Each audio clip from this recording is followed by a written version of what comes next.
Hoy hemos querido reunirnos alrededor de esta academia para hablar de un tema que es supremamente actual. Sabemos que el COVID-19 pues, es un tema que nos viene azotando desde hace un año y que ya definitivamente nos tuvimos que adaptar a esta nueva vida. Pero ahora tenemos una nueva esperanza que es el hablar de la vacunación COVID, que no solamente interfiere para las señoras embarazadas, que es nuestra razón de ser, sino que evidentemente todo lo que corresponde a nosotros como personal de salud y la responsabilidad que tenemos no solamente para con nosotros mismos, para con nuestros pacientes, sino también para con nuestras familias y lograr de esa manera, pues básicamente, lograr cumplir nuestra función. El objetivo que nosotros queremos hoy es entender algunas generalidades del COVID y la gestación, comprender algunos aspectos generales de lo que es la transmisión vertical, que adquiramos algunos principios básicos de lo que es la vacunación. Vamos a hablar de la vacunación en general y evidentemente la vamos a aplicar a la parte del embarazo. Que tengamos en cuenta algunos aspectos éticos muy generales acerca de lo que es la decisión, por qué un ente gubernamental debería o no debería, eso lo vamos a discutir durante el transcurso de la actividad, hacer o partícipe o no una señora embarazada, y que adquiramos herramientas para definir el riesgo-beneficio y de esa manera poder aconsejar a nuestros pacientes en el momento en que esta decisión dependa de nosotros. Sabemos claramente que el SARS-CoV-2 está con nosotros desde hace muchos años. Inicialmente recordemos que tuvimos una epidemia inicial hace más o menos unos 19, 18 años, en donde se conocieron algunas generalidades acerca de lo que era la aparición de estos coronavirus humanos en otra serie de patologías. Inicialmente un resfriado común, pero también vimos que hubo un conato de epidemias que generalmente, o que en ese momento no pensábamos que fueran a llegar a ser de la magnitud como lo ha sido esta que tenemos desde hace más de un año. Claramente tenemos aquí la morbimortalidad que viene en ascenso con el SARS-CoV-2 y que definitivamente ese costumbrismo en ciertas partes del contacto con los animales pues hace que haya habido esta interfase de cambio entre uno y otro. En el 2002 entonces se describía esa neumonía atípica muy grave dando el síndrome respiratorio agudo, conocido en ese momento como SARS, y se conocía en ese momento también la descripción del genoma de lo que era el agente causal, que era ese beta coronavirus. Adicionalmente, como lo vimos o como lo dije, ese contacto entre humanos y animales, pues marcaba cómo se presentaba esa interfaz, esa transmisión zoonótica, y se presentaba además como el murciélago como un huésped natural. También se pensó o se piensa que en el SARS-CoV-2 este fue una de las principales, digamos, vectores o huésped intermedio, pero también se describían otros mamíferos como los pangolines. Es importante que lo tengamos en cuenta y todos estos venían del Oriente y posteriormente del Oriente Medio. La transmisión de estos virus, pues claramente venía siendo de una manera muy rápida, muy importante, de persona a persona. El vector mostraba unas características importantes en su mecanismo de acción, específicamente por la parte de la enzima convertidora de angiotensina humana, y veíamos además que tenía también unas preferencias por el tracto respiratorio. Claramente veíamos que se podía presentar también una infección sistémica y fuimos aprendiendo paulatina y progresivamente acerca de lo que era la mortalidad en estas situaciones. Por lo tanto, el conocimiento acerca del SARS-CoV-2, de un virus que era nuevo y para los obstetras y los no infectólogos, pues definitivamente era una situación nueva que teníamos que aprender, todo el mundo tuvo que aprender, pero definitivamente como todo en medicina y en la parte teórica, pues nos hemos tenido que ir adaptando a cada una de estas situaciones. En la epidemia actual, entonces, pues definitivamente ya vimos que tenemos ya un año desde el reporte del primer contacto que fue en noviembre, ya sabemos que fue en Wuhan, la capital de Hubei, una ciudad de más de 11 millones de personas. Hoy hemos querido entonces realizar un conversatorio acerca de lo que es esta epidemia con el SARS-CoV-2 para que aprendamos muchísimas situaciones en las cuales nos podamos ver envueltos. Acá una reseña de lo que fue también cuando ya se declara una epidemia como tal. Recordemos que al principio se supo que esa tasa de digamos, de transmisión que se podía presentar entre el individuo infectado era más o menos de hasta 3, luego un individuo infectado podía infectar 3 personas más, y el problema era que también se descubre o se describe que había muchos casos asintomáticos, lo cual definitivamente iba a complicar mucho más el control de la epidemia.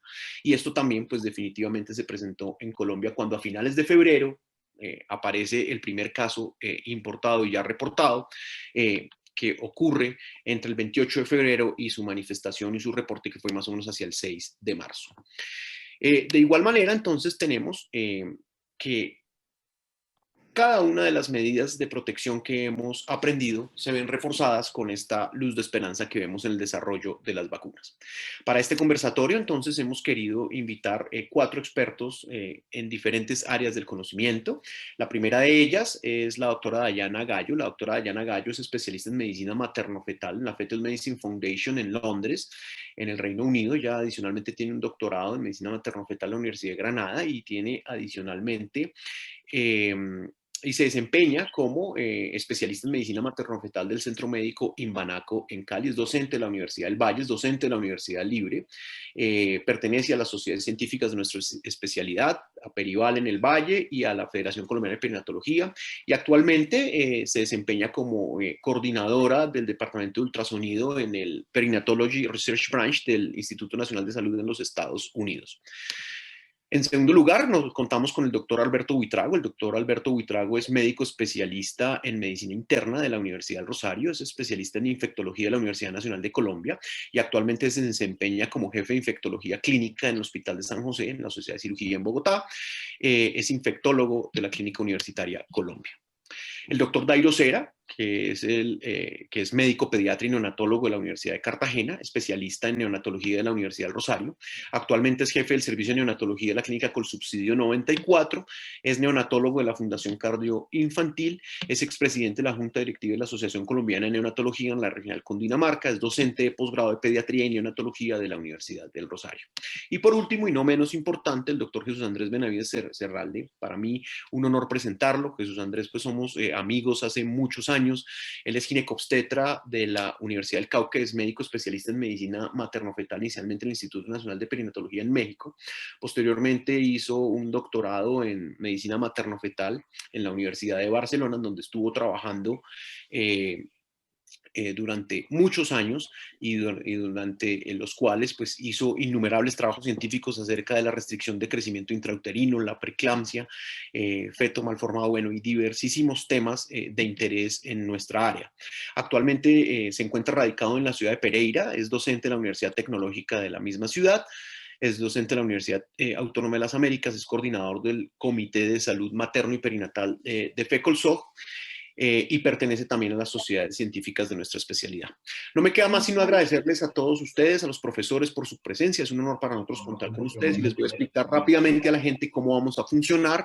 Vamos a comenzar a tener unos temas claros y que van a ser, digamos, para llevar un orden conductual acerca de lo que es el tema que vamos a tratar. Cada uno de los participantes, en caso de que vaya a responder una pregunta o a participar, tiene más o menos 1,5 minutos para dar su concepto. Después de que participen los 4, tenemos 1 minuto para contrapregunta antes de pasar al siguiente tópico y de esa manera vamos a ver. Entonces, bienvenidos y no nos queda más sino empezar. Muchísimas gracias a todos y creo que vamos a empezar entonces con las generalidades de lo que es definitivamente este SARS-CoV-2 y cada una de las cosas. Yo quería preguntarle al doctor Alberto Buitrago cómo ha sido esa adaptación que hemos tenido en general y cómo en este año de pandemia nos hemos adaptado no solamente a los elementos de protección personal, sino cómo hemos aprendido a enfrentarnos a los casos de coronavirus, en el caso de usted, los coronavirus de las pacientes no embarazadas, y si ha visto pacientes embarazadas, cómo ha sido esta valoración. Muchísimas gracias, doctor Buitrago. Bueno, sí, buenas noches. Bueno, pues claro, este ha sido un año que ha transcurrido con procesos de cambio.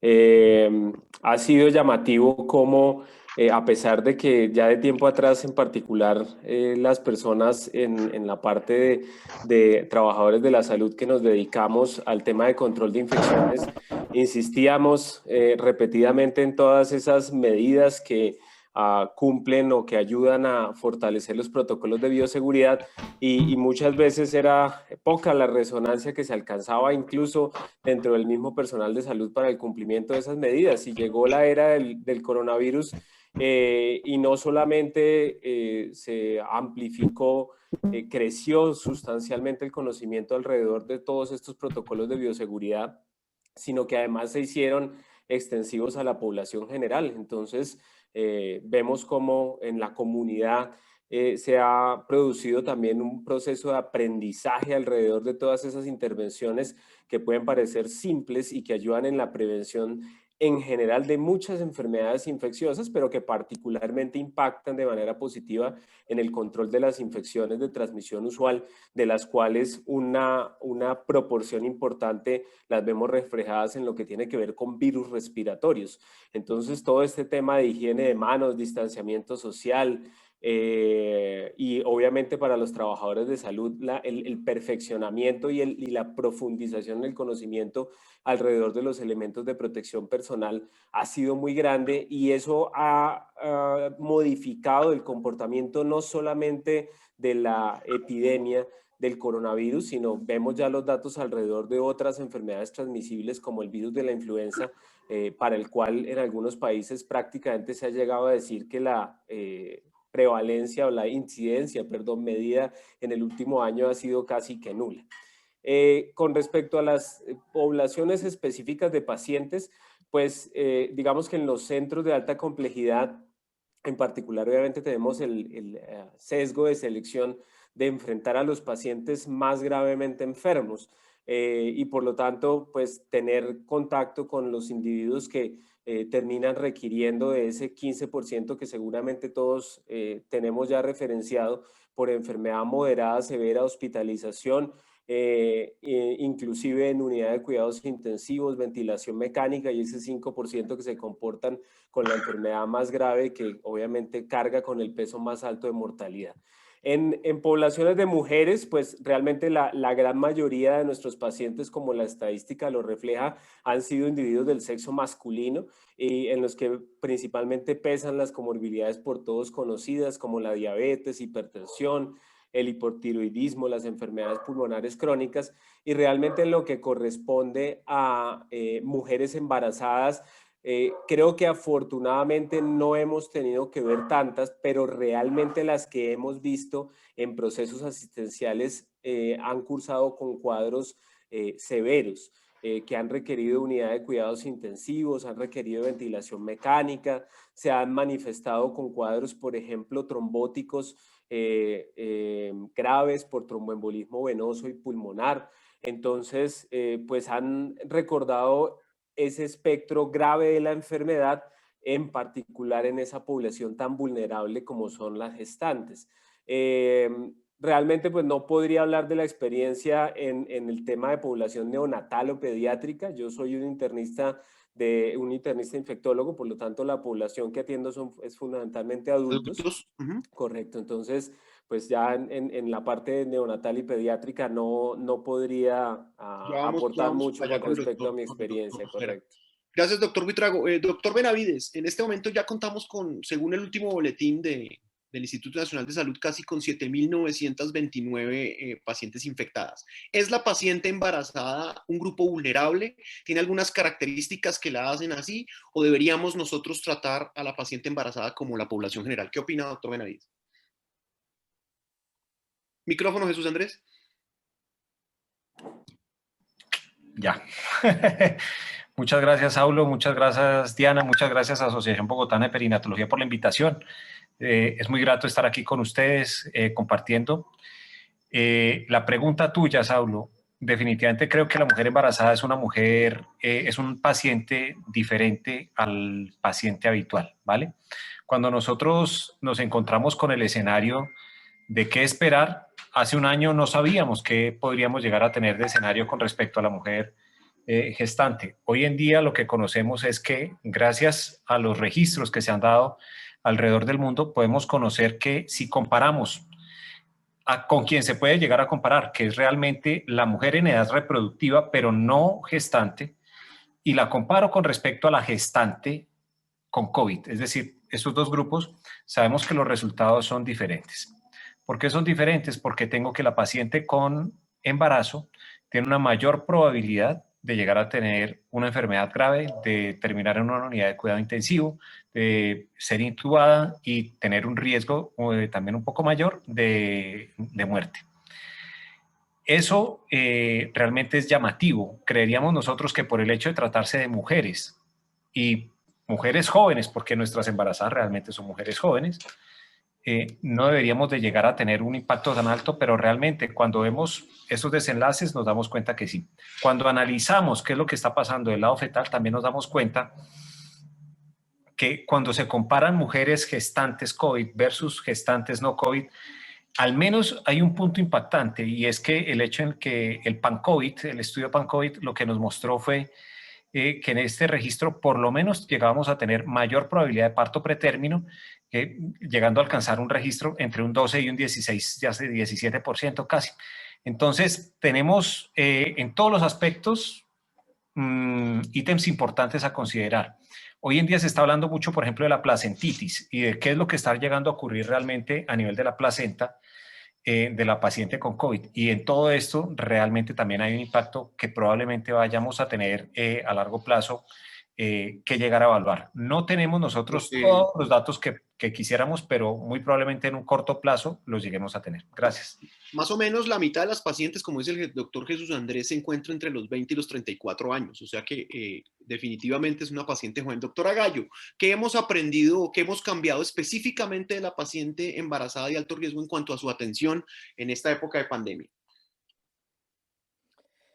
Gracias, buenas noches para todos y en especial agradecimiento a la Asociación Bogotana de Perinatología por la invitación. Bueno, realmente yo creo que hemos aprendido algunas cosas en cuanto a la atención de la paciente embarazada, principalmente relacionado, digamos que en la atención del parto y de la cesárea, nosotros vimos como en un comienzo tal vez por desconocimiento, porque todos nos enfrentamos a esta situación, ocurrió un incremento en la tasa de cesárea por esa exposición durante el trabajo de parto. Hoy en día, la Sociedad Internacional de Ginecología Obstetricia de los Estados Unidos, la Sociedad de Medicina Materno-Fetal y múltiples artículos que tenemos, incluso en este mes sale un nuevo artículo donde nos actualiza de la Sociedad Internacional de Ultrasonido. Vemos cómo realmente no es una indicación programar a una paciente una cesárea electiva para, digamos, para la atención de su recién nacido y podemos dar un parto vaginal. Eso, digamos, en cuanto a la vía del nacimiento. También al inicio de la pandemia planteábamos la necesidad de inducir el parto o finalizar la gestación a una gestacional pues mucho más temprana. Hoy en día sabemos que si la paciente se encuentra en una enfermedad, digamos, leve, la indicación es llegar al término de la gestación mayor o igual a 39 semanas. Y solo en casos especiales donde la paciente tenga una condición severa que lo amerite, pues nuestro objetivo es tratar de llegar a las 34 semanas y allí hacer una evaluación materna que nos permita, digamos, considerar si hay que finalizar o no la gestación. Yo pensaría que en cuanto al control prenatal y al seguimiento de estas pacientes, incluso la Federación Colombiana de Perinatología y la Federación Colombiana de Ginecología y Obstetricia, en la cual todos nosotros participamos en unas recomendaciones o lineamientos de la evaluación, el seguimiento ecográfico. Creo que está claro que igual hasta el momento no hay una asociación directa con malformaciones, entonces simplemente la vigilancia de crecimiento fetal y una evaluación anatómica después de los 14 días en que la paciente ha pasado su cuadro respiratorio y estar atentos e incluso se plantea o continuar su control prenatal normal o apoyarnos de la herramienta pues de la telemedicina. Creo que esos puntos fundamentales, sobre todo en la atención del parto y la edad gestacional, han cambiado. Con respecto a la tasa, digamos, en cuanto de pérdidas, sí lo teníamos un poco claro desde el comienzo, no había una asociación con abortos en el primer trimestre del embarazo. Y algo importante que mencionaba ahorita Jesús Andrés es la asociación de parto pretérmino de entre un 15 a un 20%, Pero yo creo que ahí todavía no estamos claros porque algunas de las publicaciones no nos han especificado si este parto prematuro ha sido iatrogénico o espontáneo. E incluso hay estudios americanos y europeos en los cuales plantean una disminución de la tasa de parto pretérmino en aquellas pacientes que están trabajando desde casa y que están, digamos, expuestas a menos estrés. Entonces, creo que con respecto a ese punto, aún todavía es controversial realmente la asociación de parto pretérmino o no. Creo que eso además sumado a que no usábamos los elementos de protección personal como sí nos refiere el doctor Buitrago, que en infectología se usaba con mucha frecuencia o incluso en unidad de cuidado intensivo, para nosotros creo que fue uno de los puntos más importantes con lo que menciona la doctora Gallo. Doctor Cera, ¿cómo ha sido la interfase antes de pandemia y ahorita durante la pandemia en la atención perinatal en términos de los cuidados para ese recién nacido en la adaptación?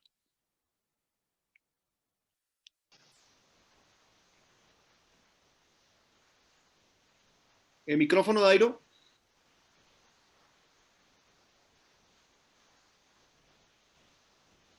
Dairo, ¿estás sin micrófono?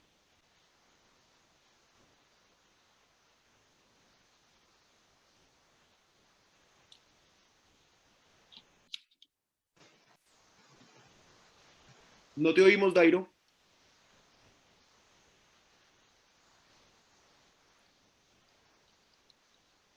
Doctor Dairo, ¿nos oyes?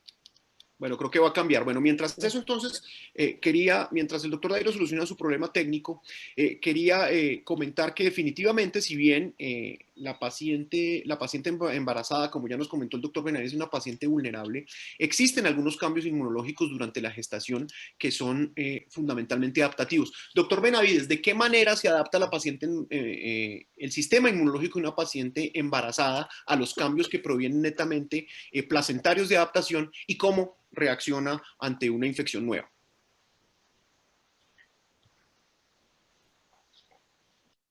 Jesús Andrés, ¿estás sin audio?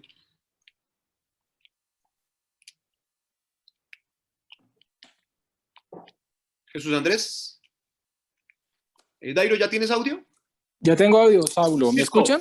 Sí, entonces Bueno, vamos a volver listo. contigo nuevamente. ¿Qué cambios hemos tenido en la atención del recién nacido ahorita en época de COVID?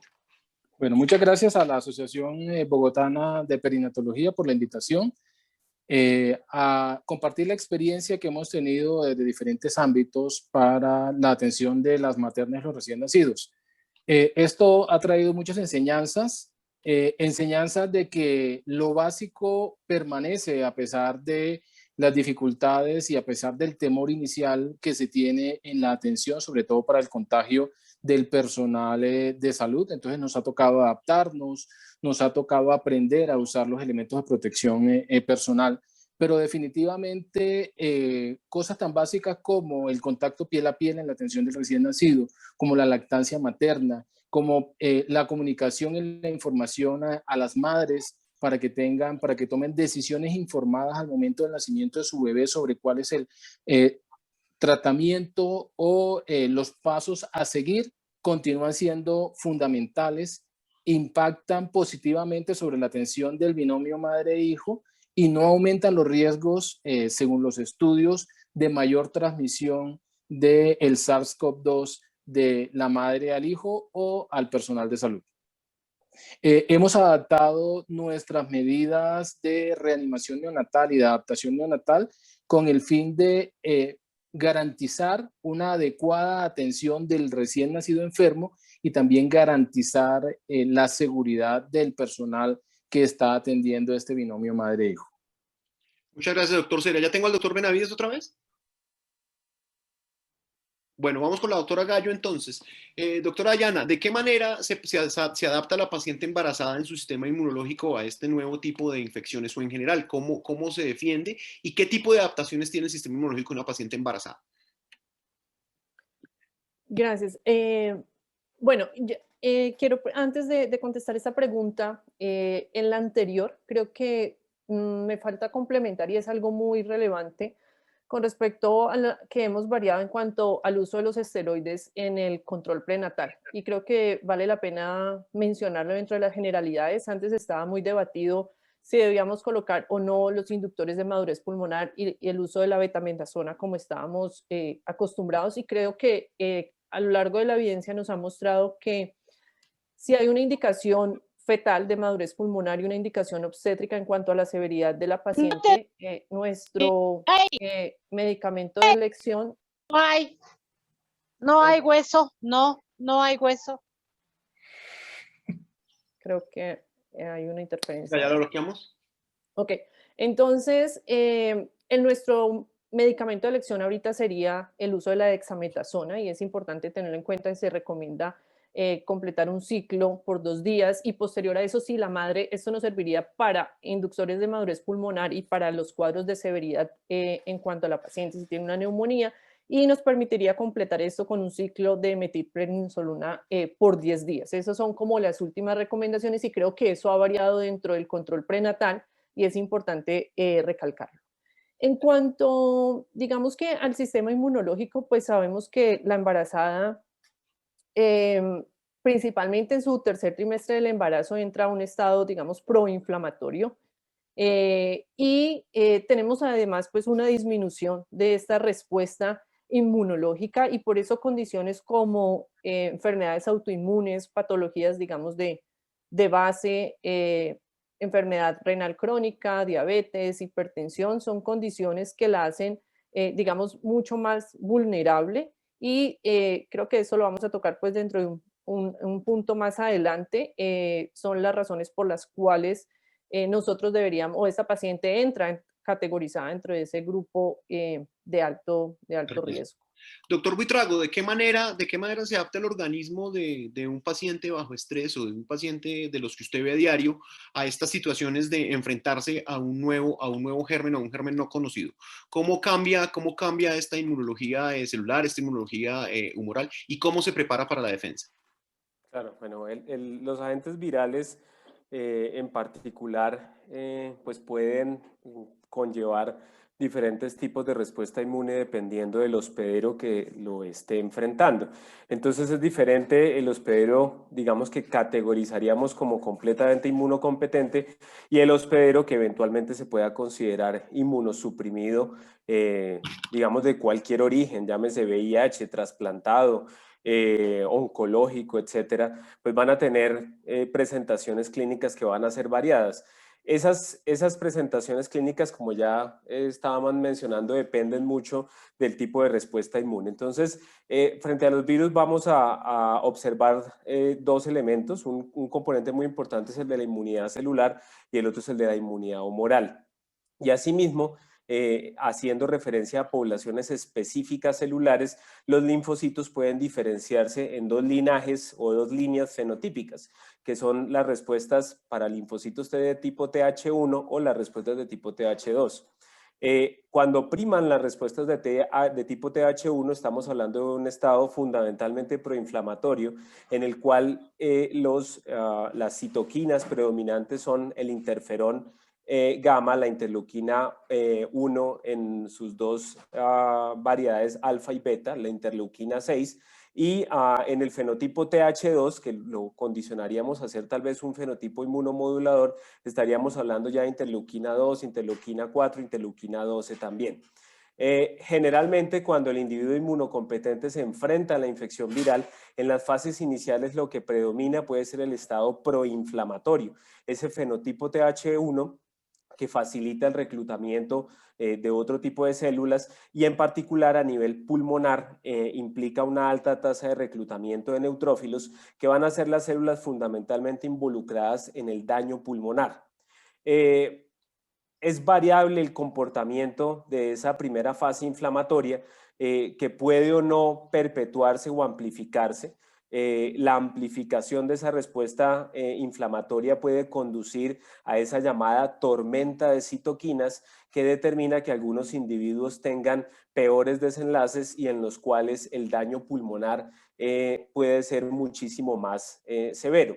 Y de ahí en adelante puede sobrevenir ese fenómeno de viraje fenotípico a un tipo de respuesta TH2, buscando minimizar el daño tisular derivado de la infección, y que puede favorecer, por ejemplo, en algunos escenarios, esos fenómenos fibróticos pulmonares que quedan después del estado de la neumonía viral, o podrían conducir en alguna proporción a un estado de inmunoparálisis o inmunomodulación que pondría a esos individuos en un estado de susceptibilidad para segundos golpes o hits que pueden venir, por ejemplo, por la vía de la sobreinfección bacteriana. Entonces, pues el camino desde el punto de vista inmunológico es complejo y puede hacer en principio que veamos unos estados inflamatorios muy severos y posteriormente una modulación inflamatoria que inclusive puede volver a poner a ese individuo en riesgo. De ahí derivan parte de las intervenciones terapéuticas, de las cuales seguramente todos sabremos que se han depurado progresivamente a quedar fundamentalmente con intervenciones de tipo antiinflamatorio, como el uso de la dexametasona en aquellos pacientes con presentación de enfermedad moderada a severa, fundamentalmente severa en UCI, y eventualmente otros medicamentos como los inhibidores o bloqueadores de interleuquina 6 tipo tocilizumab, que también ayudan a controlar el impacto negativo de la tormenta de citoquinas.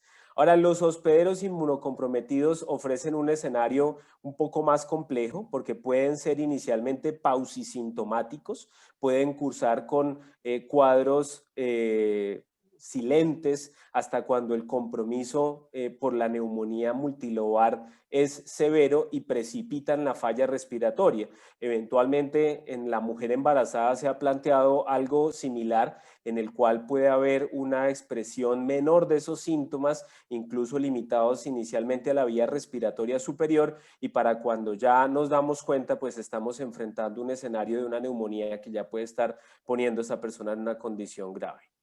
O sea, definitivamente cuando nosotros tenemos lo que comentábamos con la doctora Dayana, una paciente que está inmunomodulada por su estado de gestación, pues la convierte en un grupo de riesgo y que característicamente podría en un momento determinado responder de una manera diferente, distinta o impredecible a cada una de estas enfermedades. Doctor Cera, una pregunta muy concreta. La experiencia que tienen en pediatría y en neonatología con las inmunizaciones desde hace muchas décadas es superior a la que tenga cualquier otra especialidad. ¿Qué nos puede decir usted con respecto a los beneficios que encontraría en general de las inmunizaciones para las patologías infecciosas? Bueno, definitivamente la inmunización cambió la historia de la medicina, sí, permitiendo que muchas enfermedades prevenibles se manejaran y se evitaran de manera importante. En nuestra población pediátrica y sobre todo en nuestra población neonatal, hay una serie de características que están implicadas en la inmunidad del recién nacido que lo hacen diferente al paciente pediátrico en cuanto a la respuesta inmune y en cuanto a la respuesta a estas vacunas. Sabiendo, por ejemplo, que los recién nacidos pretérmino tienen limitaciones en la respuesta a algún tipo de antígenos, generalmente antígenos que son polisacáridos, lo que ha obligado a la investigación y a la industria farmacéutica a llevar, a producir vacunas que son de tipo conjugado, de diferentes tipos de antígenos y con algún tipo de proteínas, lo cual permite potenciar la respuesta inmune en estos recién nacidos y de esta manera lograr unas mejores tasas de inmunidad. Actualmente, con respecto a COVID-19, todavía no hay mucha investigación en el recién nacido, sino en poblaciones pediátricas mucho mayores, sobre todo poblaciones pediátricas por encima de los 12 años, y todavía hay mucho por investigar al respecto. Entonces estamos atentos a cómo va a ser esa respuesta de aquí en adelante y los resultados que nos van a dar los estudios que están en curso actualmente. Muchas gracias, doctor Cera. Doctor Benavides, ¿ya volviste? Sí, Saulo, aquí estoy. Qué pena, no sé qué pasó con la red y Acá estaba la doctora Gallo diciendo que te has asustado con la pregunta. Yo te defendí hasta que más pude. Gracias, Tatiana. Jesús Andrés, nos comentaba el doctor Dairo de la experiencia que tienen en pediatría en términos de las inmunizaciones. Sabemos que Colombia cuenta con un plan nacional de inmunización para los niños que es robusto. ¿Es así el plan de inmunización para las embarazadas? ¿Es un protocolo que se cumple? ¿Es un protocolo que debería mejorar? ¿Qué opinas acerca de la vacunación en general para la paciente embarazada? Yo creo que el plan de la vacunación en la gestante tiene antecedentes importantísimos. Nosotros sabemos que de manera característica, siempre lo que más me acuerdo de cuando estábamos haciendo residencia es siempre insistir en la parte de la vacunación, por ejemplo, para el tétanos. Eso era probablemente hace unos 20 años en lo que más insistíamos. Hace unos 2, 3 años tuvimos algunos casos de tosferina, pero sabíamos, bueno, que muy bien si la paciente teníamos la posibilidad de ir sobre la DPT, podríamos tener también esta inmunidad para nuestras gestantes. Sabemos que en ese término de ideas, vacunas en las gestantes hemos empleado y lo que más tenemos práctica hoy en día es en las que hemos tenido desde antaño, es decir, en la DPT y más recientemente, no porque sea en un corto plazo, sino porque tengamos un antecedente de unos 15, 20 años, es con el antecedente de la vacunación para influenza. En este orden de ideas también es importante plantearnos que no es la primera vez que estamos vacunando a una gestante. Las gestantes las hemos estado vacunando ya desde hace un buen tiempo y a pesar de que nosotros hoy en día nos surgen muchas preguntas sobre cómo podemos nosotros llegar a vacunar a gestantes, sabemos que tenemos de alguna manera ya antecedentes importantes sobre la vacunación de gestantes para algunas patologías. Difteria, polio, tétanos, influenza, son el norte que tenemos nosotros para seguir al menos en la parte de embarazo para poder coincidir en que realmente no es algo novedoso lo que estemos tratando de generar ahora con respecto al COVID-19 y que por el contrario, esta es una patología que va a tener una mayor mortalidad y una mayor probabilidad de desenlaces como resultados perinatales adversos que las demás. Entonces, en ese orden de ideas podríamos nosotros tener un antecedente importante sobre el cual nosotros plantearnos al menos esa probabilidad de llegar a ofrecerle a la paciente que se plantee ella si quiere o no quiere una vacuna. Muchas gracias, doctor Méndez. Doctor Buitrago, ¿qué experiencia se tiene a nivel mundial y a nivel nacional con la vacunación de los grupos vulnerables? Hablando específicamente de población inmunosuprimida, paciente anciano, y poder llegar de esa manera a describir la inmunomodulación, por ejemplo, del embarazo. ¿Qué experiencia tenemos en general en este tipo de pacientes que deben ser llevados a vacunación? Sí, claro. Realmente es como el nicho fundamental que enfrenta uno como infectólogo de la vacunación en el escenario ambulatorio.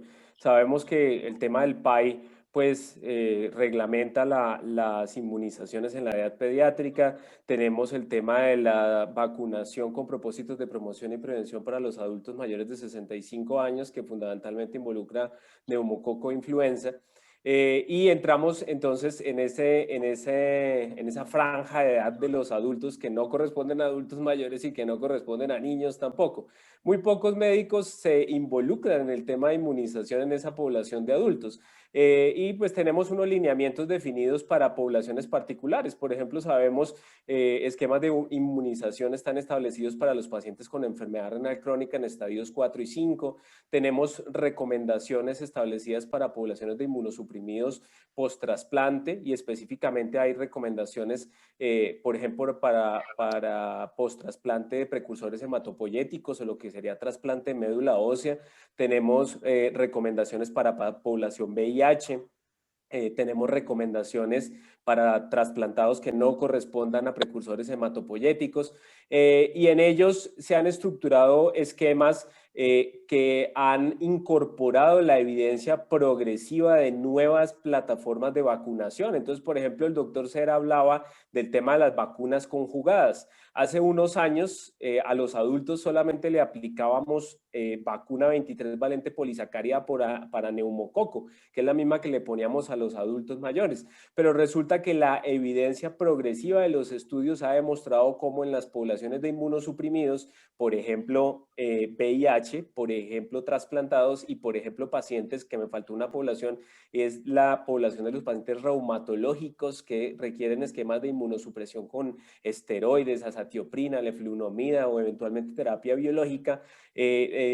Los esquemas de neumococo han virado, por ejemplo, a poner primero vacuna conjugada 13 valente, que es la que se le pone a la población pediátrica, y después, tras ese proceso, llamémoslo así, de cebado del sistema inmunológico de activación preliminar, se les aplica la vacuna de 23 valencias polisacárida, demostrando mayores tasas de seroconversión y mayor cobertura efectiva contra los serotipos incluidos en las dos vacunas.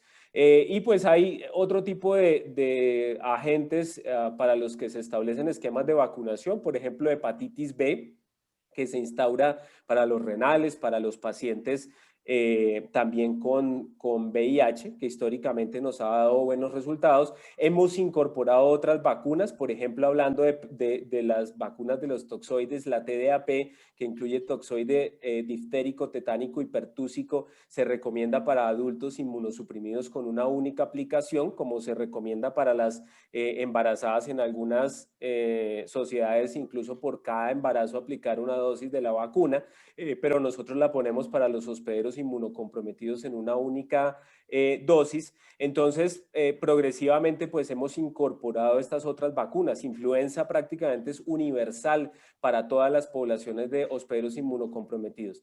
Y ahí entra el tema de qué vacunas podrían estar restringidas, que migra también eso al tema de las embarazadas, y estamos hablando específicamente de lo que serían las vacunas de virus vivos atenuados, que no hay que confundirlas con las vacunas de virus inactivados. Virus inactivado es un virus que no tiene ninguna capacidad replicativa, y migrando ya, pegándome un saltico ya a lo que va a ser COVID, Sinovac corresponde a un virus inactivado, por ejemplo. Pero lo que preocupa entonces es virus vivos atenuados, de las cuales la más, digamos, la que primero se viene a la mente, especialmente en países como el nuestro, es fiebre amarilla, pero de esas también tenemos otras, como la triple viral, varicela, herpes zóster, que son con las que hay que tener especial precaución en todo aquel individuo que yo considero un hospedero inmunocomprometido, porque en ellos, en principio, estarían contraindicadas. Eventualmente se puede individualizar casos.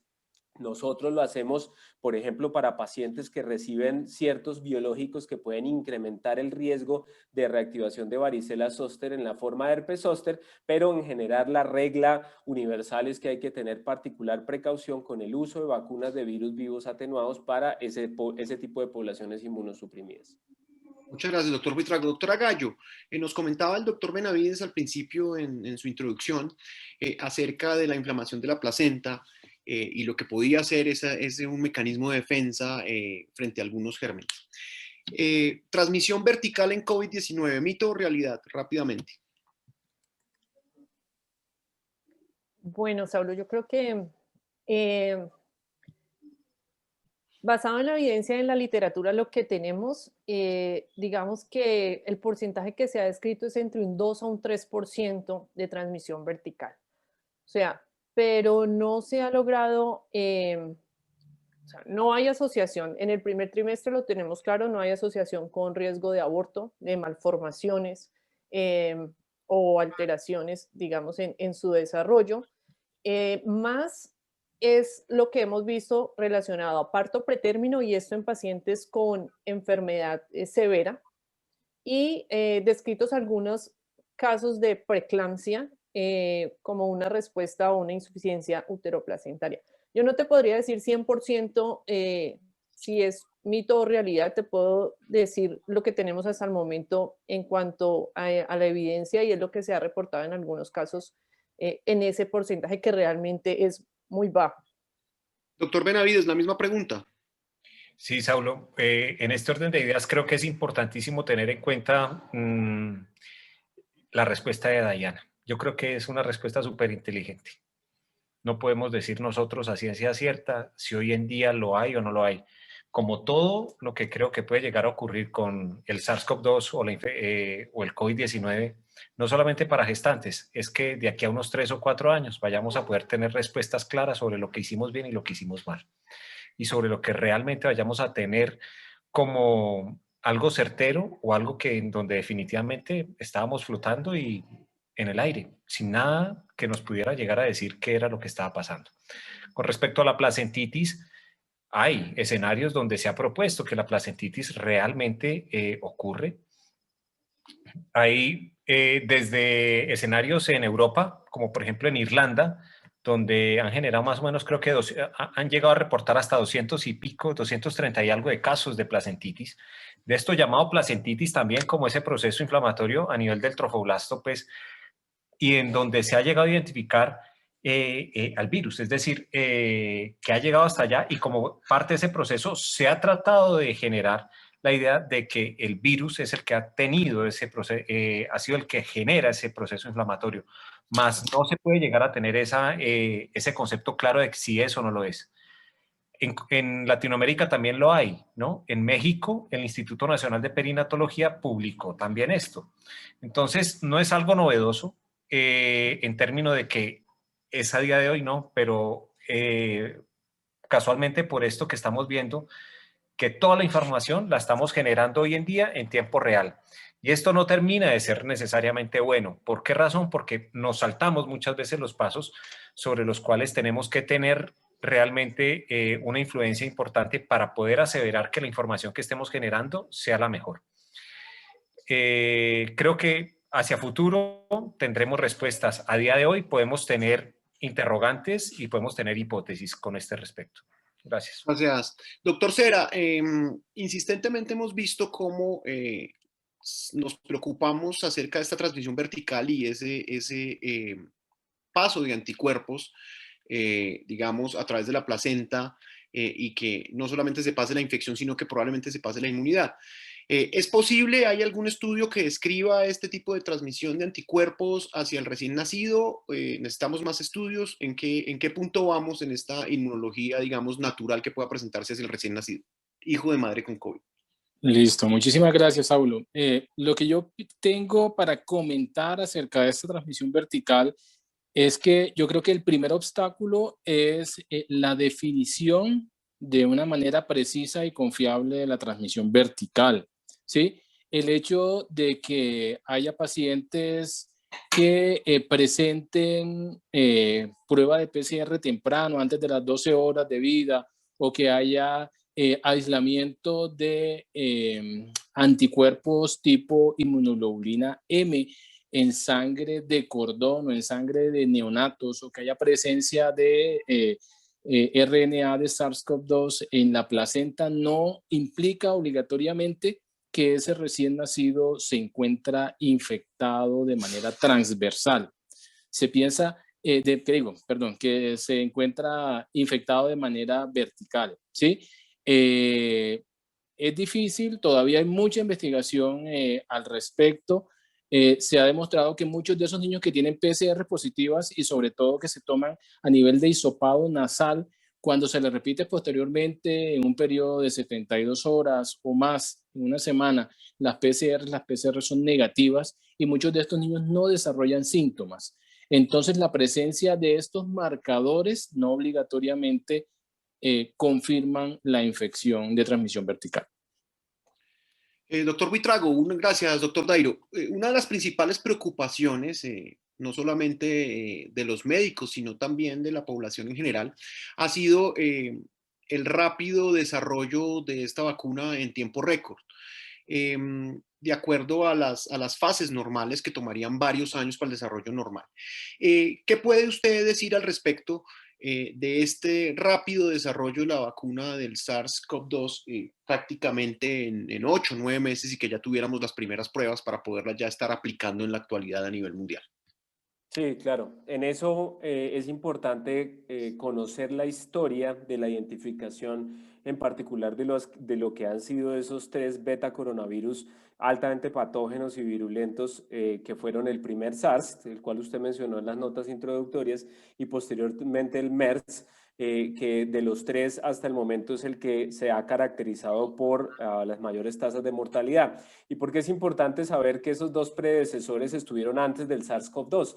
Porque esos 2 motivaron las fases iniciales de estudio, de caracterización antigénica y de evaluación previa de potenciales vacunas con los mismos marcadores antigénicos, porque la interacción puede ser muy similar o realmente casi que idéntica en relación a los receptores y demás de los cuales hace uso el SARS-CoV-2 para infectar las células humanas. Entonces, había plataformas de estudio para vacunación que se venían depurando desde las epidemias del 2002, 2003, 2004, 2005, periodos entre los que aparecieron el primer SARS y el MERS.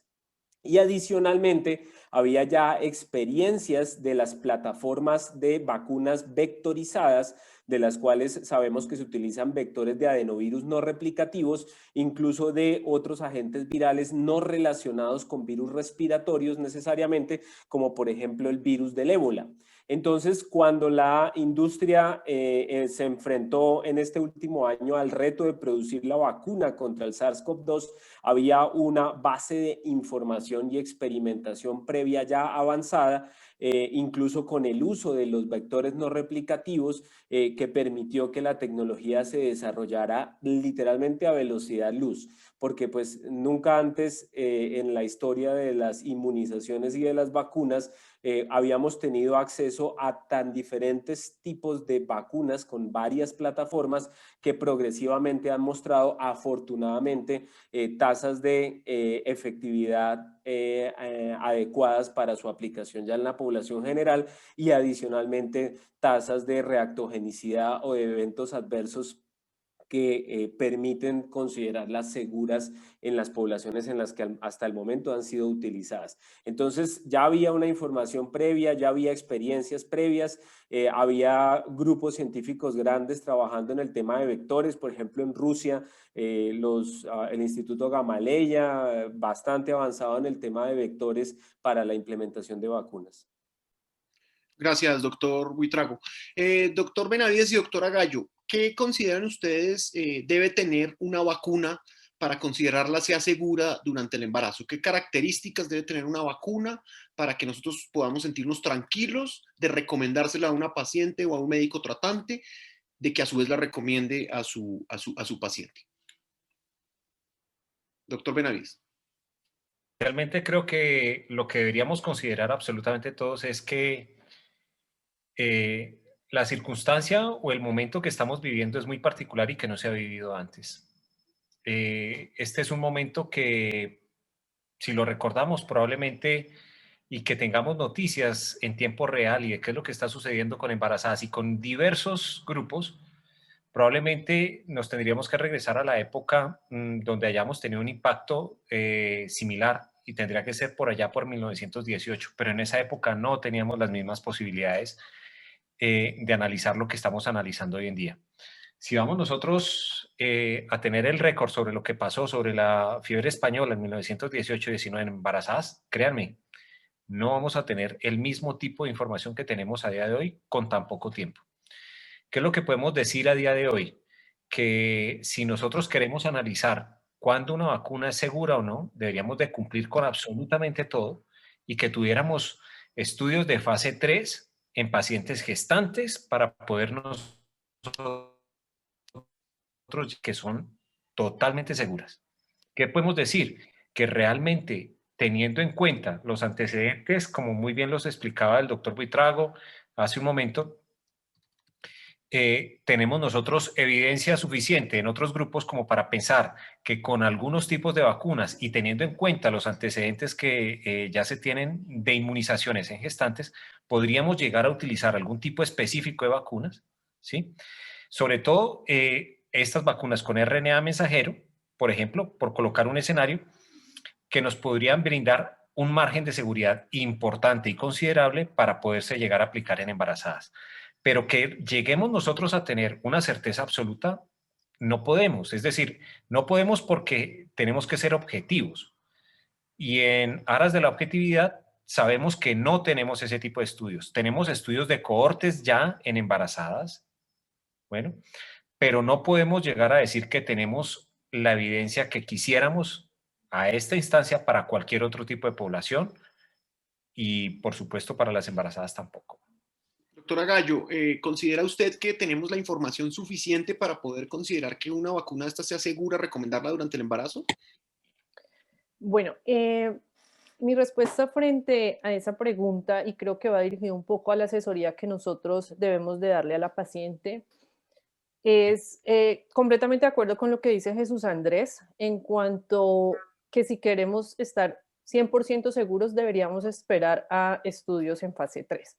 Entonces, ¿qué contamos hasta la fecha? ¿Con qué tenemos? Tenemos que se acaba de iniciar un estudio en embarazadas y creo que, y le invito, digamos, a la audiencia en que está, a todos los que hacemos control prenatal y estamos en contacto con embarazadas, acaba de iniciar el estudio, pues, que es por Pfizer, un estudio randomizado, placebo, el mismo que hicimos en población adulta, con el que acaba de salir la vacuna que nos hemos colocado, pacientes embarazadas voluntarias que van a ser randomizadas a placebo versus vacuna. Este estudio inició el 15 de febrero del 2021, o sea, hace un mes aproximadamente.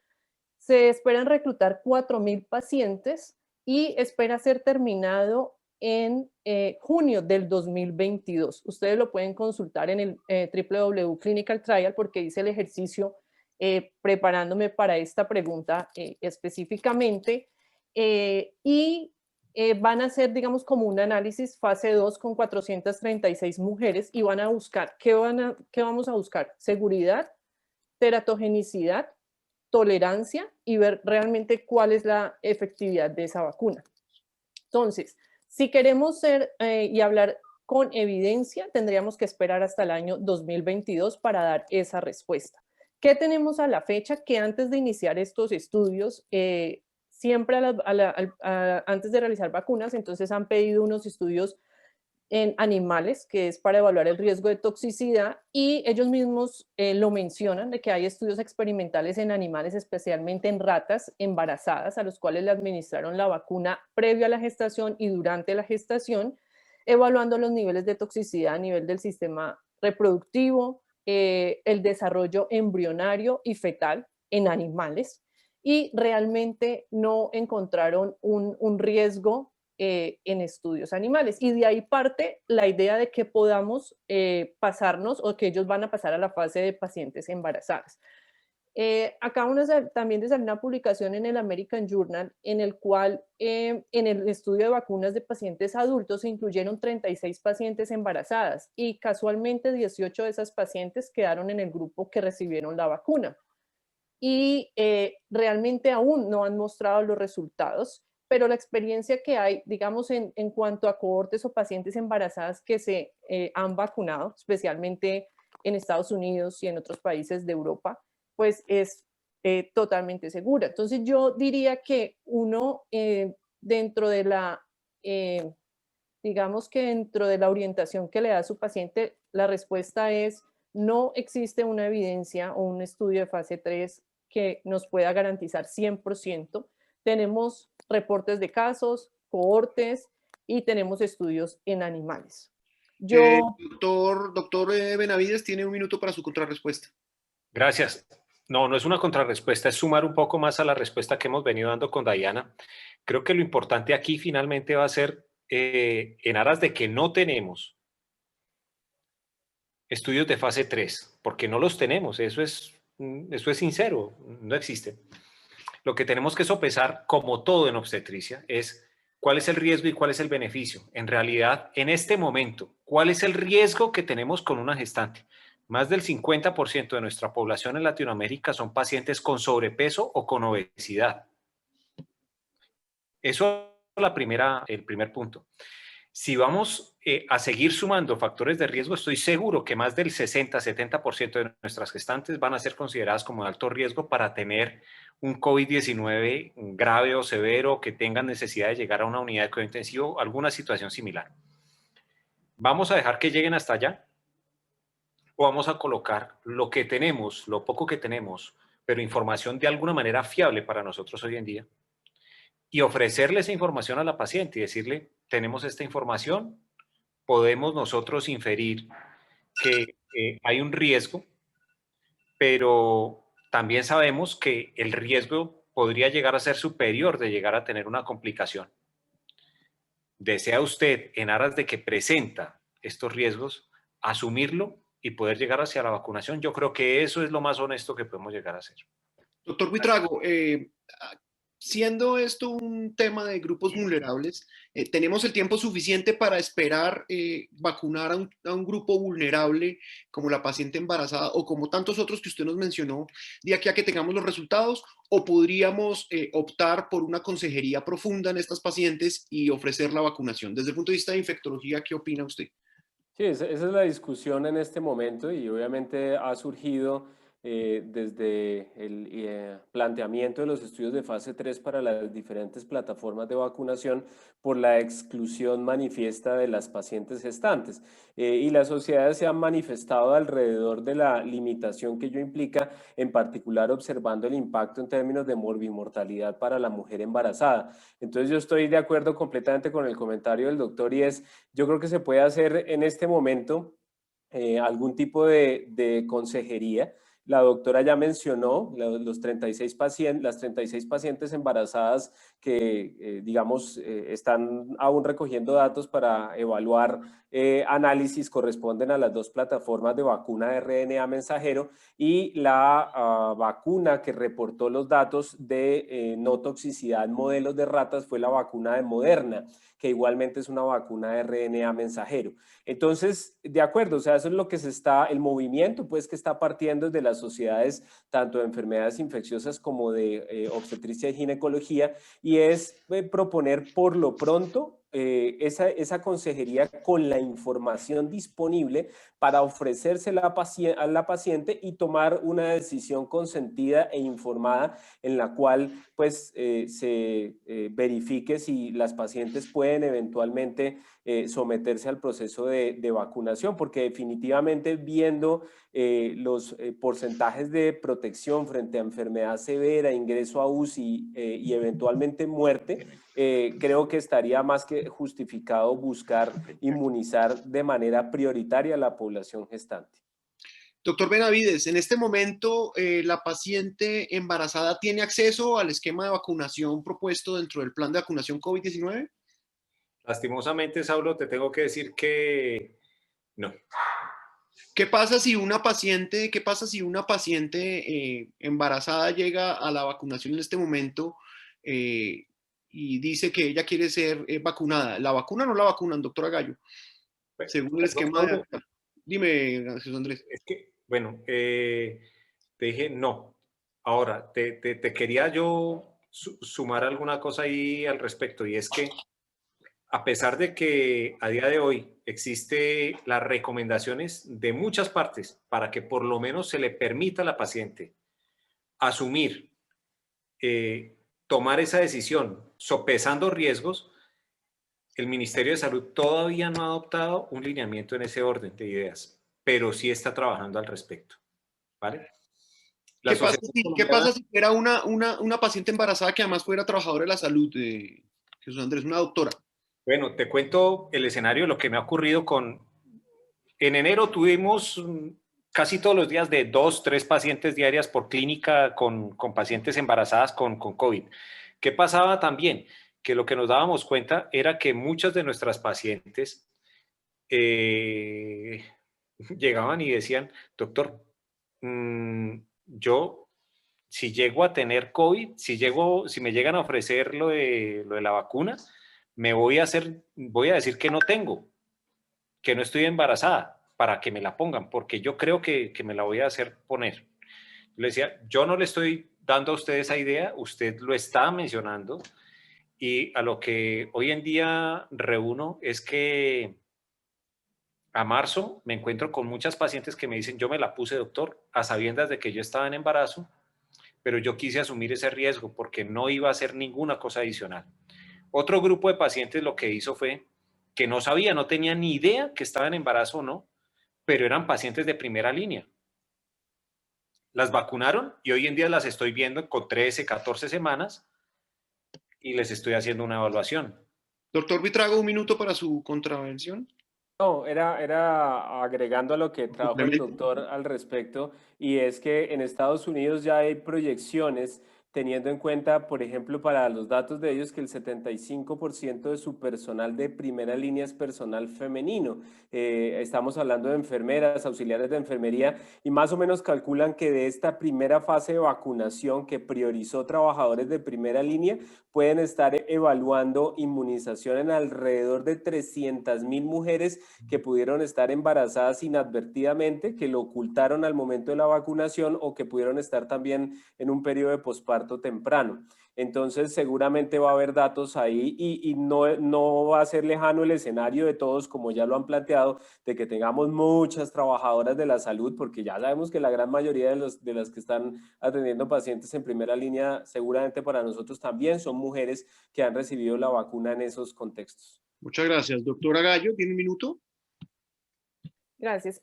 Quería totalmente, digamos, apoyar lo que mencionaba Jesús Andrés. En Colombia, pues, si la paciente dice que está embarazada, obviamente no se la van a colocar porque esa es una de las preguntas al vacunarse. Y lo que ha sucedido, por ejemplo, en la consejería de una paciente, y creo que es tal vez uno de los mensajes de esta charla, personal de la salud, anestesióloga, que consulta, ¿me vacuno o no me vacuno? Porque está dentro de la primera línea, pero es una paciente que tiene 4 o 5 factores de riesgo: obesidad, embarazo múltiple, esclerosis múltiple, trabajadora de la salud, anestesióloga.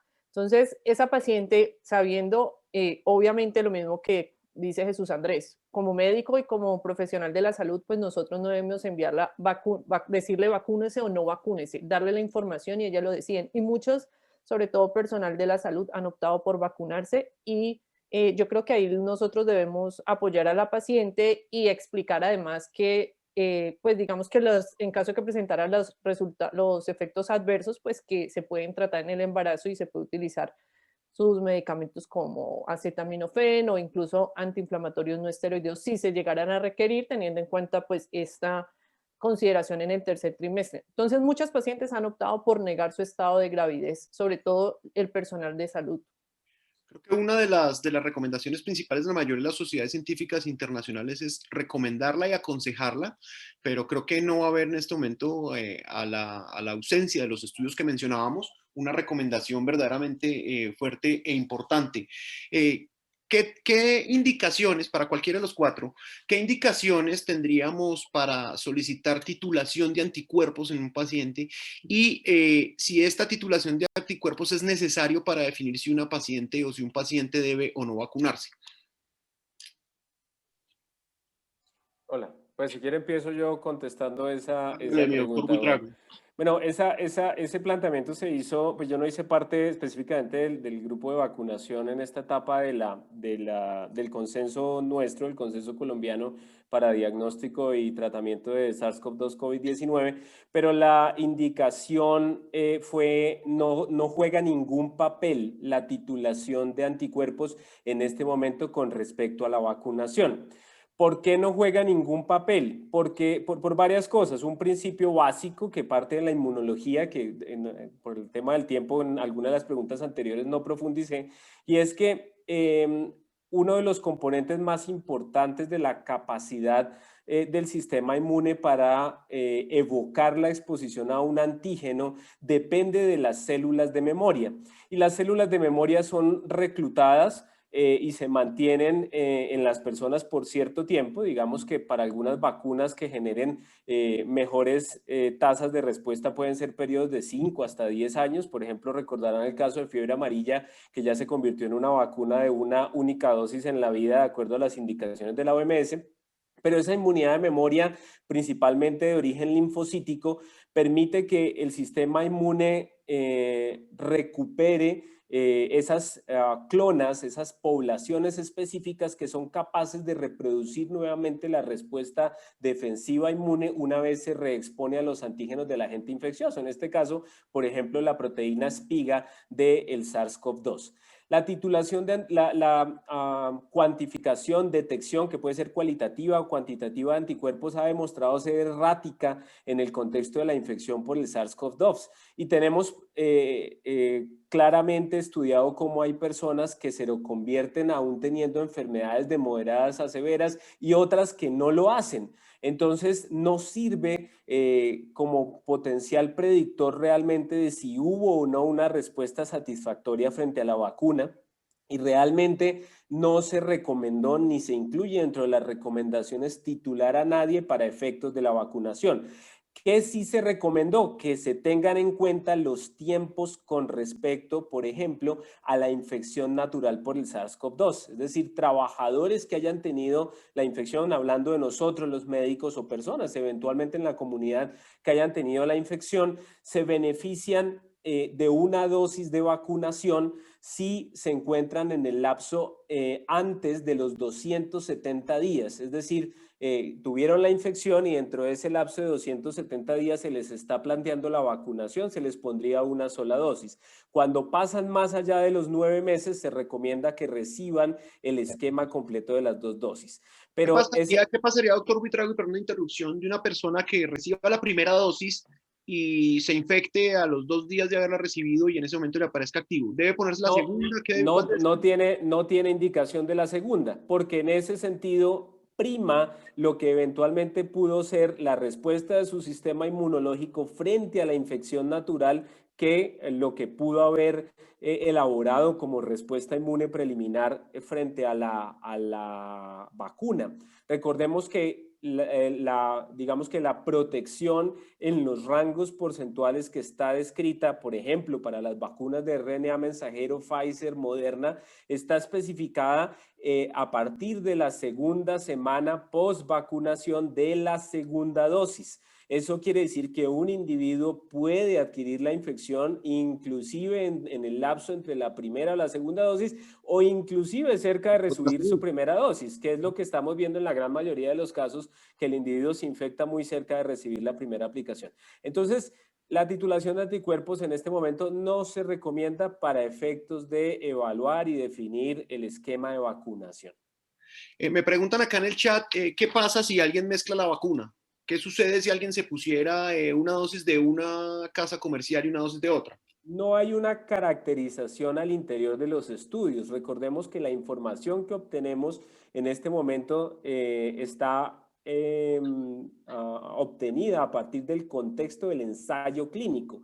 Y el ensayo clínico para cada una de las vacunas estipula que un individuo recibe el esquema que se plantea de acuerdo al fabricante. Entonces, ningún fabricante ha dicho, voy a poner primero Pfizer y después Moderna, o voy a poner primero Sinovac y después Pfizer. No van a hacer tampoco, exactamente. Claro, entonces esos son escenarios hipotéticos para los cuales no tenemos respuesta, sencillamente porque pues en este momento lo que estamos es cumpliendo con las indicaciones del fabricante sobre la base de los resultados de los ensayos clínicos de fase 3 para asumir que una persona que recibe X número de dosis de cada vacuna va a tener la protección esperada. Y obviamente pues dependerá de la vacuna, porque ya seguramente muchos saben que hay vacunas de 2 dosis y hay vacunas de 1 dosis, como por ejemplo Janssen, que es Johnson & Johnson.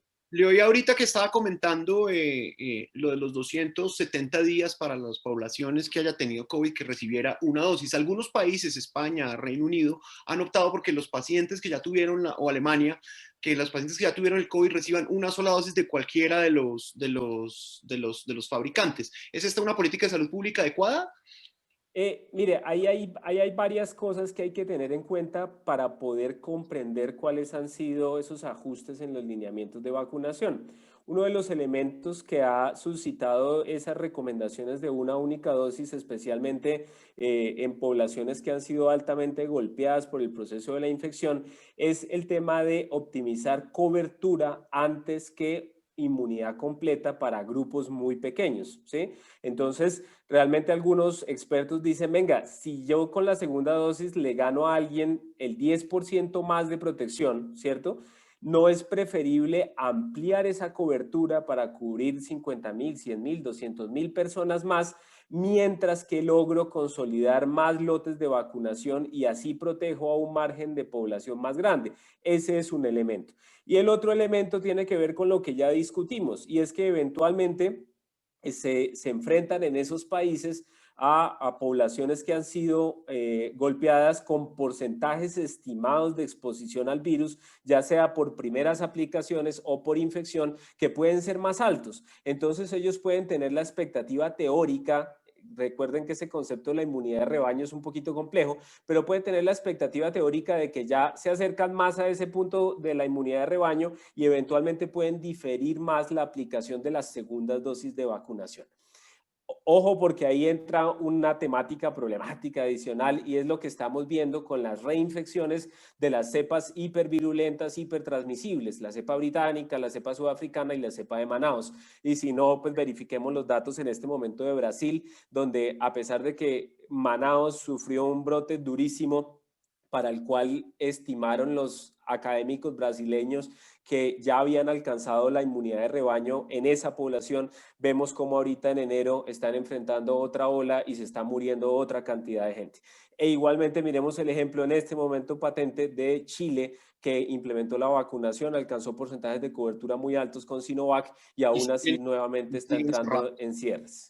Entonces, pues hay varios factores que inciden en eso. Realmente desde el punto de vista de la inmunología de la enfermedad que conocemos, probablemente sin entrar a introducir los conceptos de las cepas hipertransmisibles, hipervirulentas, podríamos afirmar que esos lapsos de tiempo tienen en cuenta la inmunidad conocida y ya documentada en los estudios de cohortes y de seguimiento a nivel poblacional. Doctor Benavides, su intervención. Micrófono. Muy de acuerdo con lo que dice el doctor Buitrago. Si nos vamos a evaluar la política que hizo el Reino Unido, a día de hoy, colocando una sola dosis, porque decidieron ellos hacer una sola dosis, pero cubrir más población de gente, hoy en día el Reino Unido está de para abajo en el número de casos, número de muertes, hospitalizaciones, UCI, etcétera, mientras que el resto de Europa, cubriendo con 2 dosis, va de para arriba. Es el primer escenario. El segundo, si nos vamos a lo que hizo Chile, Chile necesita en este momento entre 60 y 70 días para alcanzar la inmunidad de rebaño, porque está a muy poco tiempo de alcanzar el 70%, que es el número mágico, aparentemente, de lo que deberíamos de conseguir nosotros para las vacunas. Nosotros, lastimosamente, nos habíamos planteado tener para día de hoy entre 2,5 y casi 3 millones de colombianos vacunados. No, nos estamos vanagloriando porque alcanzamos 1 millón hace como no sé cuánto, 5 o 6 días. Eso no, estamos muy lejos. Para nosotros nos quedan más de 1.000 días para alcanzar el 70%. Doctor Cera, ¿qué opina usted de la vacunación y del COVID durante la lactancia? ¿Qué recomendaciones se harían tanto para madre como para bebé en términos de puericultura? Bueno, buenas noches. Bueno, definitivamente en cuanto a infección COVID y lactancia materna, se ha demostrado de que la lactancia como tal no aumenta el riesgo de infección en el recién nacido, siempre y cuando tomemos todas las medidas de protección adecuadas, como son las ya conocidas de distanciamiento, inicialmente cuando no estoy lactando, de adecuado el uso de la mascarilla, que puede ser una mascarilla convencional sin ningún inconveniente, el no hablar y no toser durante el proceso de lactancia y el lavado de los pezones adecuado si la madre ha presentado tos o los ha contaminado. Entonces, creemos que la lactancia materna proporciona inmunidad tipo inmunoglobulina A, que teóricamente podría ayudar o ser protectora para este recién nacido con hijo de madre SARS-CoV-2 positiva. En cuanto a la vacunación de esta madre, también de manera teórica pensamos que siendo una vacuna de tipo RNA mensajero, que teóricamente no debe producir infección en la madre, tampoco transmitiría infección al recién nacido, y sí puede haber transmisión sobre todo de inmunoglobulina G, que esta inmunoglobulina G, sobre todo en el último trimestre del embarazo, podría conferir protección a este recién nacido para la infección posterior. Doctora Gallo, en minuto y medio, ¿qué recomendaciones daría usted para vacunar las madres en la lactancia? ¿Es una opción? ¿No es una opción? Saulo, pues yo creo que emitir una recomendación sin tener la, digamos, la evidencia como tal es difícil, pero yo creo, o sea, en mi opinión, si una madre se encuentra lactando, ya como lo mencionaba el doctor Cera, pues digamos que no se ha evidenciado. Lo que pasa es que los estudios no han incluido tampoco no incluyeron mujeres gestantes y que fueran al periodo de la lactancia. Entonces, son más aislamientos o pruebas que se han hecho en leche materna. Entonces, pues yo volvería a lo mismo con respecto a las embarazadas. O sea, no hay evidencia, pero hay que sopesar riesgo-beneficio. Y si los riesgos son mayores de una paciente con factores de riesgo, con un alto riesgo de eventos tromboembólicos, digamos, en su periodo de puerperio, pues yo pienso que en este caso se recomendaría la vacunación. Bueno, muy bien. Creo que hemos hecho un recorrido muy interesante acerca de todo este tema de la vacunación y la vacunación en embarazo. Vamos entonces a tener nuestro minuto para los comentarios finales y ya clausurar nuestro evento y cumplir con nuestros 65 minutos. Ya te voy a dar el minuto tuyo, Jesús Andrés. Doctor Buitrago, ¿qué mensaje le da usted a todo el auditorio que se debe llevar para la casa esta noche en términos de la vacunación y vacunación en embarazo? Tiene un minuto. Ok, bueno, el mensaje es claro y es que históricamente la vacunación frente a diferentes enfermedades nos ha reportado grandes beneficios, ha impactado significativamente en el riesgo de muerte por diferentes enfermedades en la humanidad y tenemos que ver la vacunación siempre desde el lado positivo. Y para nosotros, la audiencia que son médicos, tenemos que ser consistentes en el discurso que ofrecemos al respecto de la vacunación, especialmente en estos momentos en que la gran mayoría de la población tiene solamente dudas al respecto de la vacunación. Hace unos meses en Estados Unidos mostraban cómo en discusiones como estas que tenemos, pues somos muy técnicos, muy cautos y decimos, bueno, no hay estudios, no sabemos, pero afuera realmente la gran mayoría de los médicos, si les preguntaban, ¿ustedes se van a vacunar? Eso era prácticamente automático y todos decían que sí, ¿sí? Pero tenemos que ser muy cuidadosos en el mensaje que le ofrecemos a la población al respecto de lo que sabemos claramente de la seguridad y la efectividad de estas vacunas, porque el beneficio es claramente tangible, el impacto es evidente, miren ya las experiencias de Israel, de Estados Unidos, y en el caso de las embarazadas, pues está bien ser cautos, pero yo creo que deberíamos inclinar esa balanza hacia propender porque realmente las embarazadas pronto se puedan vacunar también. Doctor Cera, su minuto para concluir el mensaje para nuestra audiencia. Definitivamente estamos en pro de la vacunación. Sí, hay necesidad de cumplir una serie de requisitos que yo creo que se van a ir cumpliendo con el tiempo, pero definitivamente el mensaje es apoyar la vacunación por todos los beneficios que proporciona, sopesándolos contra riesgos. Yo pienso que para lactancia la balanza está bastante inclinada a que empecemos a hacerlo, aunque no tengamos todos los estudios. Y de pronto, en cuanto a embarazo y vacunación, nos toca esperar un poco más. Muchas gracias, doctor Cera. Doctora Gallo, sus comentarios finales, un minuto.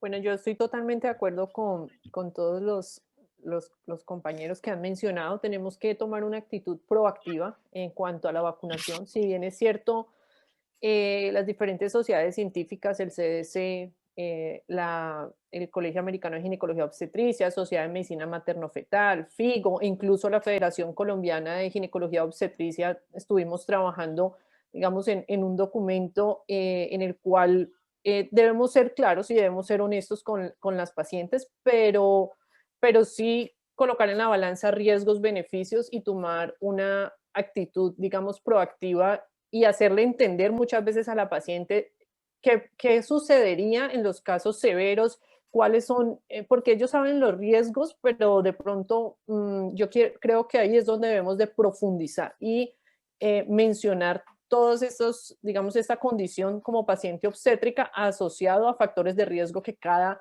madre pueda tener. Entonces, totalmente de acuerdo y la actitud debe ser proactiva y obviamente tenemos que esperar y ojalá que logremos con el Ministerio de Salud que esto pueda, digamos que ser aplicado libremente y no esperar hasta el 2022 porque podría ser catastrófico y tener muchas más muertes maternas por Muchas COVID. gracias, doctora Gallo. Doctor Benavides, su minuto para sus comentarios finales y con las gracias. Micrófono, Jesús Andrés. Muchas gracias, Saulo. Siempre que tenemos un caso de mortalidad materna, porque lo seguiremos teniendo, lastimosamente, nos llaman a un comité de vigilancia epidemiológica. Lo que quiero que veamos también es el escenario de lo que nos ha ocurrido con el COVID-19. Y es el escenario en el cual esta patología novedosa, con un año de existencia, se nos convirtió a diciembre del año pasado, sin contar el pico que tuvimos de enero hasta la fecha, en la tercera patología para mortalidad materna. ¿Vamos a dejar que se perpetúe? Esa es la pregunta. Usted que está allá, que se enfrenta a su paciente, que le pregunta, ¿puedo vacunarme o no? Dele al menos la opción de conocer cuáles son sus posibilidades. Eso sería lo que yo le ofrecería. Eso sería lo que yo creería que es correcto con esa paciente. Creo que en ese orden de ideas, ese es el abordaje que nosotros y en muchas partes del mundo se están llegando. Creo que lo que tenemos nosotros que llegar a hacer es ser consecuentes con la situación. Saber que no tenemos estudios de fase 3 y que si vamos a esperar los estudios de fase 3 en gestantes, tal cual lo decía Diana, vamos a tener que esperarnos 2022, no sé si 2023. Pero en ese entonces se nos van a seguir muriendo un montón de pacientes, porque se van a seguir embarazando, de eso no tengan la más mínima duda. A mayo, junio del año pasado, la Organización Mundial de la Salud decía que íbamos a tener más o menos 200.000 embarazos más de lo que se tenía pensado. Por ahí pasaron hace rato. ¿Vamos a dejar que nuestras gestantes se mueran por esto? Esa es la pregunta. Ofrézcanle por lo menos la posibilidad de que sopesen, de que coloquen en la balanza y que ellas decidan. Ofrézcanle toda la información posible. Por favor, decirles qué hay y qué no hay. Y que ellas tomen una decisión. Bueno, muchas gracias, Asociación Bogotana de Perinatología. Gracias, Saulo. Gracias, Diana. Gracias a todos. Con esto clausuramos. Hemos hecho una participación equitativa para todos. Todos han participado. El número prometido de veces que les dije y el número de tiempo. Nos pasamos 4 minutos porque empezamos un poco tarde. Agradezco a cada uno de ustedes el haber aceptado esta invitación. Fueron unos comentarios absolutamente maravillosos. Creo que tenemos muy claro el tema. Agradezco al doctor Buitrago, desde ya amigo de esta casa, al doctor Benavides, a la doctora Gallo y al doctor Cera, participantes frecuentes de nuestros simposios, y les envío a ustedes, además de un agradecimiento, un fuerte abrazo.